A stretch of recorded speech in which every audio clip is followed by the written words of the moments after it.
메리 크리스마스. 메리 크리스마스. 우리가 2024년 365일이라는 시간의 열차를 타고 2024년 일주일을 남겨놓은 종착역에 이제 거의 다 왔어요. 한 해 동안 하나님이 지켜주시고 함께 하시고 보호하시고 수없는 사람들이 재난으로 죽어가고 전쟁으로 죽어가고 기근으로 죽어가고 질병으로 죽어가는데도 불구하고 우리에게 사명이 있나 봐요. 우리를 살려주시고 이렇게 은혜를 더해주시고 축성다 맞이할 수 있도록 복 주신 하나님 앞에 박수 한번 올려드리십시다. 이제 혹시 2024년 365일 시간의 열차를 타셨는데 잃어버린 것이 있으면 빨리 찾으시고 빨리빨리 찾아요. 그래서 2025년 신년의 열차를 탈 때는 의와 희락과 평강의 열차를 타고 계요. 아멘. 다시 한번 메리 크리스마스.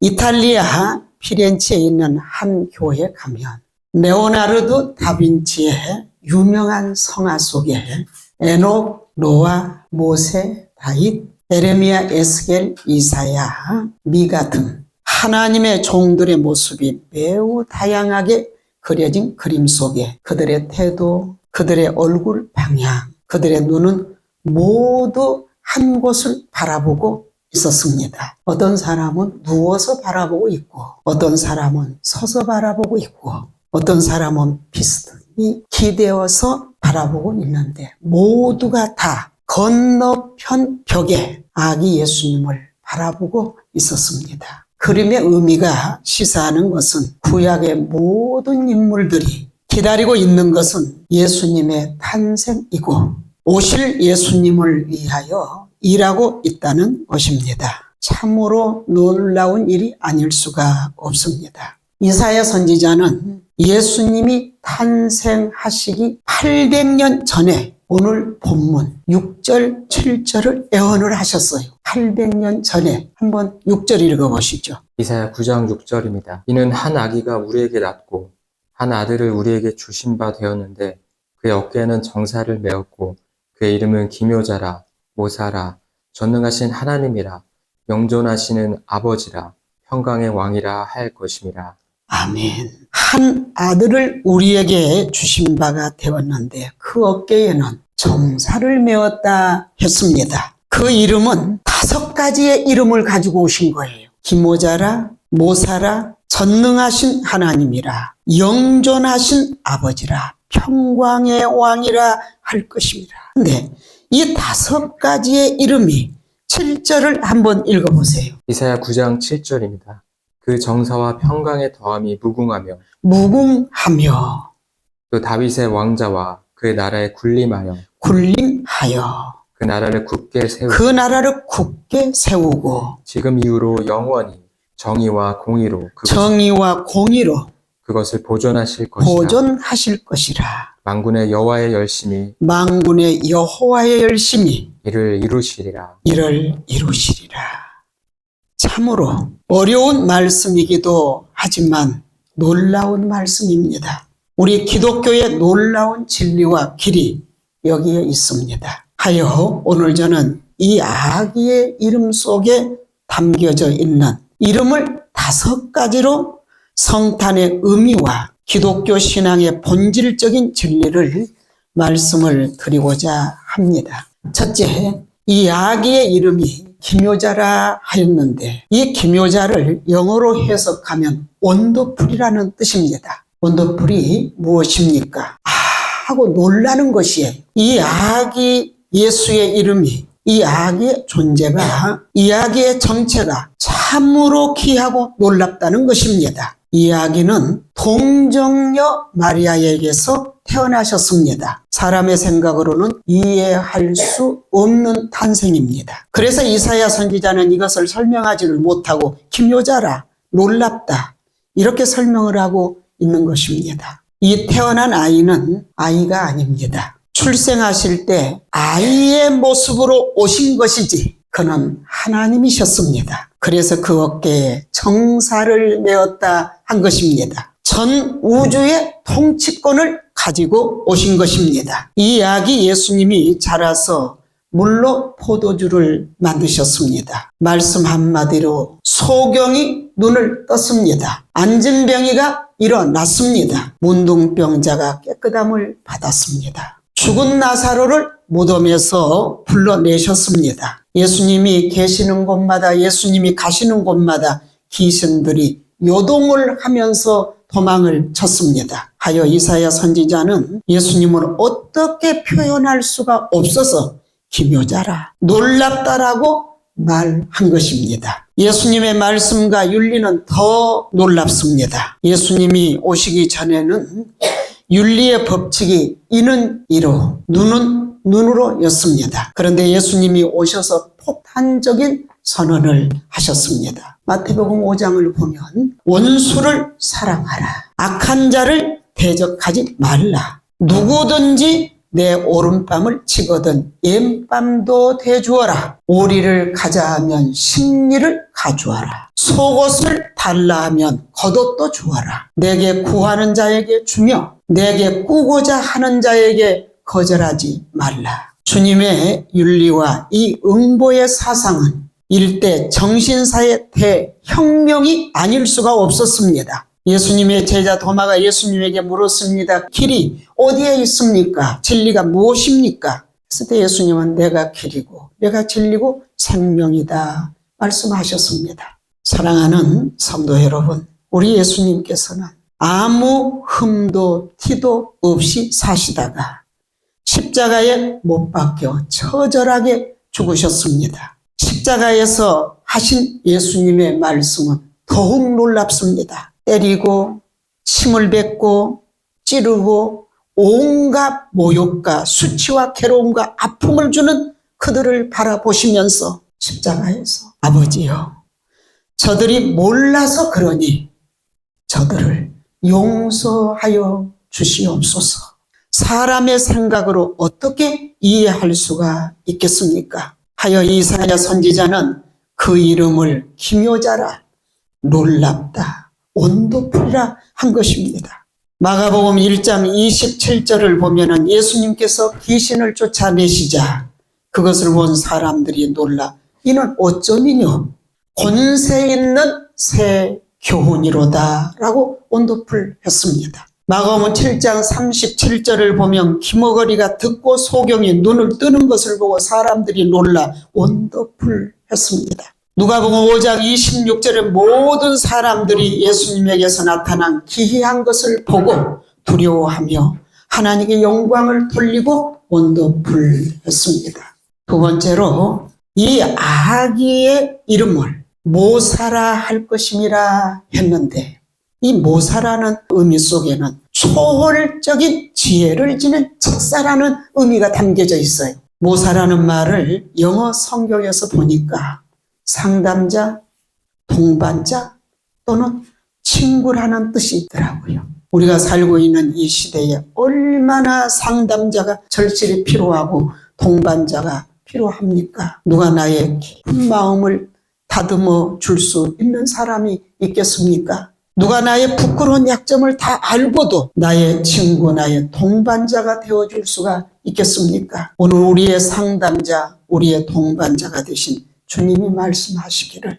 이사야 49장 15절에서 여인이 어찌 그 젖먹는 자식을 잊겠으며 자기 태에서 나온 자식을 긍휼히 여기지 않겠느냐. 내가 내 백성을 긍휼히 여기며 내 백성을 한순간도 잊지 아니하고 세상 끝난 날까지 함께하리라 하셨습니다. 얼마나 놀라운 말씀입니까? 오늘 우리들에게도 원더풀인 줄로 믿습니다. 사랑하는 성도 여러분, 하나의 이야기를 해볼까 합니다. 어떤 부인이 남편을 잃고 딸과 함께 살았습니다. 그런데 딸이 사춘기가 되자 학교를 그만두고 가출을 했습니다. 소문을 들으니까 술집과 율락가에서 돈을 벌며 살아가고 있다는 소식을 엄마가 듣게 돼요. 엄마는 술집과 율락가에 엄마 사진을 붙여놓고 어서 돌아오라는 포스터를 붙이고 다녔습니다. 왜 딸 사진을 붙이지 않고 엄마 사진을 붙였을까요? 다른 사람들이 자기 딸을 알아보지 못하도록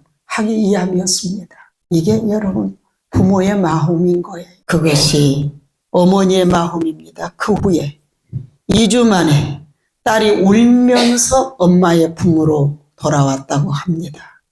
우리 예수님께서는 인간의 몸을 입고 인간과 같이 되시려고 오신 우리의 동반자, 우리의 상담자, 우리의 친구이심을 믿으시면 아멘 합시다. 얼마나 놀라운 말씀입니까? 우리 주님은 우리의 깊은 고뇌를, 우리의 부끄러움을, 우리의 뼈아픔을, 우리의 어려움을 다 알고 계십니다. 시편 139편을 보면 우리 주님이 내가 앉아 있을 때도, 내가 누워 있을 때도, 내가 일어날 때도, 멀리서도 내 생각을 다 살피고 계신다고 하셨어요. 우리의 어려움을, 우리의 뼈아픔을 다 알고 계신 하나님께서는 그것을 어떻게 고치실지도 알고 계시는 하나님이십니다. 어떻게 해야 문제가 풀릴 줄을 다 알고 계시는 우리 하나님, 우리에게도 원더풀인 줄로 믿습니다. 세 번째로 이 아기의 이름을 전능하신 하나님이라 할 것입니다 했는데, 전능하신 하나님이라는 소리는 무한한 능력을 지녔다는 소리예요. 하나님이 아기로 오셨다는 것을 오늘 한번 주목해 보십시다.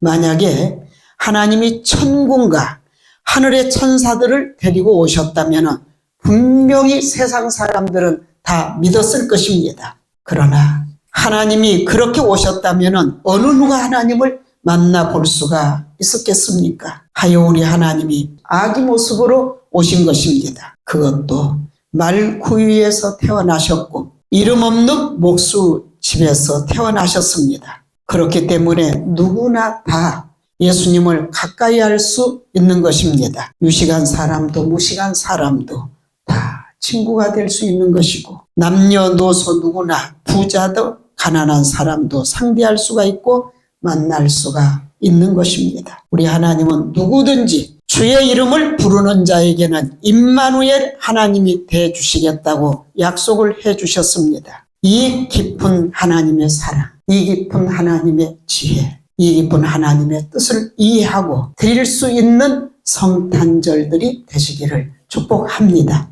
이것이 바로 인간을 향한 하나님의 사랑의 극치라고 말하는 것입니다. 이 아기는 세상의 왕입니다. 그래서 위대한 왕들이, 위대한 영웅들이, 동방박사 세 사람이 아기 예수께 무릎을 꿇고 유황과 모략과 황금의 함을 열어 경배와 찬양을 올린 것입니다. 그 중에 한 사람 바울은 예수님 아는 것이 가장 고상한 일이므로 예수를 얻기 위하여서 돈, 명예, 권세를 분토로 여겼다 했습니다. 우리 예수님이 이 땅에 오시자 역사는 두 조각이 나고 말았습니다. 예수님이 오신 날을 기점으로 BC와 AD로 역사가 나누어졌습니다. 어느 누가 역사의 기점이 되었겠습니까? 우리 예수님밖에는 없습니다. 지금 우리는 예수님이 오신 지 2024번째 연도를 맞이하는 성탄절을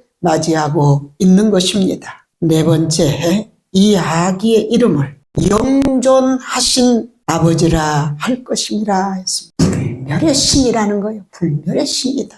영존하신 아버지라는 뜻은 우리가 말하는 육신의 뜻만이 아닌 생명의 창조라는 뜻이 함께 포함되어 있습니다. 더 나아가서 육신의 아버지처럼 우리를 사랑하시는, 우리를 양육하시는 영원한 분이라는 뜻입니다. 하나님을 그냥 신이라고 부르는 사람들과 하나님을 아버지라고 부르는 사람들의 차이는 빛과 어두움의 차이고 생명과 사망의 차이입니다. 하나님을 신이라고 부르는 사람들은 기도하지 않습니다. 회개하지 않습니다. 그러나 하나님을 아버지라고 부르는 사람들은 아버지에게 기도합니다. 아버지에게 잘못했다고 회개합니다. 예수님은 하나님을 아버지라고 불렀습니다. 예수님이 하나님을 아버지로 부르셨으므로 우리가 양자의 택함을 받아서 하나님을 영원한 우리 아버지라 부르는 것입니다. 이것이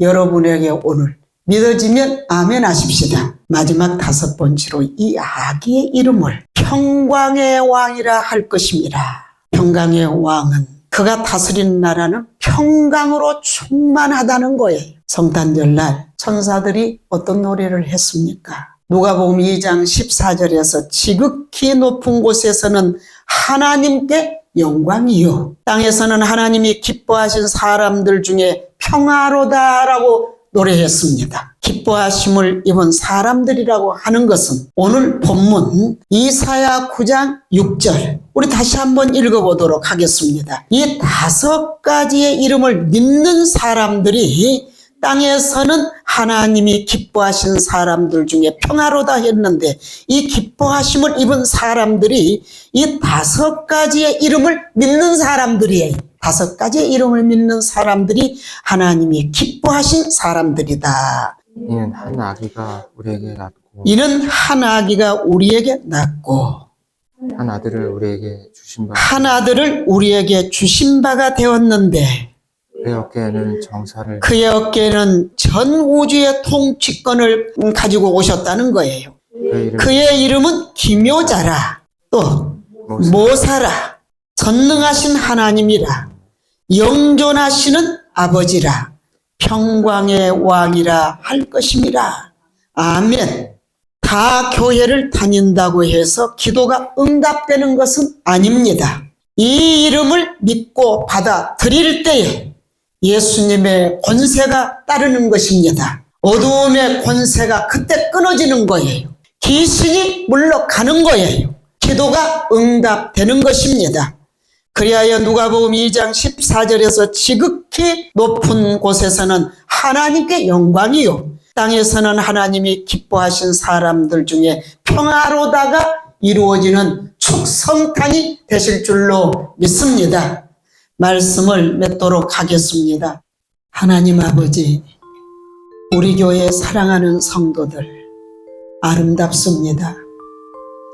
저들의 영혼이 잘된 성도들입니다. 범사에 하나님이 하늘 문을 여시고 복을 내려주실 때에 축성탄이 저들의 인생에 복이 되게 도와주시기를 원할 때에 그 복은 영권, 인권, 물권, 삼권으로 허락하여 주시기를 원합니다.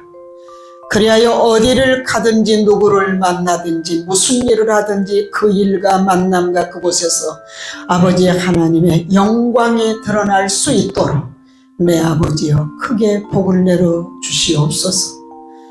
하여 2025년에나 참으로 저들 하나가 아버지 천을 이루게 하시고 저들 약자가 강대국을 이룰 수 있도록 은혜 베풀어 주시기를 원합니다. 저들의 아버지 형편과 입장과 환경을 너무 잘 알고 계시는 하나님, 저들에게 아버지 30배, 60배, 100배로 하나님이 500에돔 집에 내리시는 복을 저들에게 내려주시기를 간절히 축복하고 원합니다.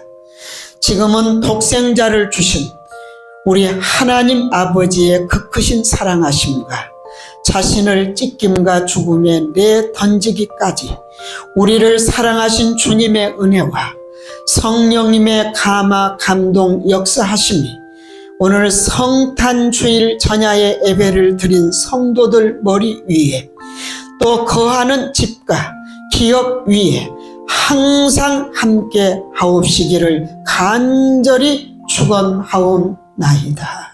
아멘.